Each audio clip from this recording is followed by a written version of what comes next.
नागपुरात लॉसच्या नावाखाली देह व्यापाराचा धक्कादायक प्रकार उघडकीस. यशोधरानगर पोलीस ठाण्याच्या हद्दीत सामाजिक सुरक्षा विभागाने केलेल्या कारवाईत एका अल्पवयीन पीडितेसह 2 सज्ञात महिलांची सुटका करण्यात आल्याची माहिती आहे.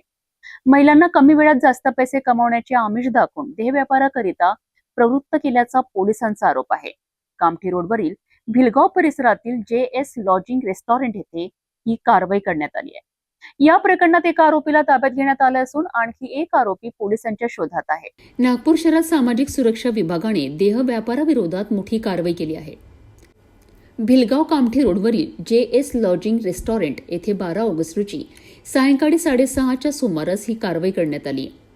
पोलिसांना मिळालेल्या माहितीनुसार आरोपी स्वतःच्या आर्थिक फायद्यासाठी महिला आणि मुलींना कमी वेळात जास्त पैसे कमावण्याचं आमिष दाखवून देह व्यापारासाठी प्रवृत्त करत असल्याचा आरोप आहे.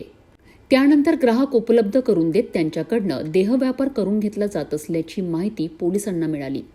या माहितीच्या आधारे 2 पंच आणि बोगस ग्राहकाच्या मदतीने सामाजिक सुरक्षा विभागाने छापा टाकला. कारवाई दरम्यान एका अल्पवयीन पीडितेसह 2 सज्ञात महिला आढळून आल्याची माहिती पोलिसांनी दिली. या प्रकरणात शिवशंकर रघुजी पटले वय 24 वर्ष राहणार बालाघाट याला कारवाईसाठी ताब्यात घेण्यात आलं आहे. तर बब्बू उर्फ कुलजीत सिंग रेन हा आरोपी पोलिसांच्या ताब्यात येणे बाकी असल्याची माहिती आहे.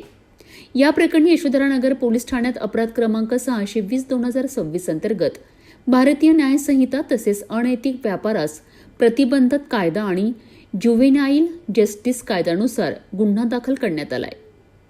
या कारवाईमुळे लॉसच्या आडून सुरू असलेल्या कथित देह व्यापाराच्या प्रकारावर पोलिसांनी कारवाईचा बडगा उगारला असून या संपूर्ण प्रकरणाचा पुढील तपास सुरू आहे.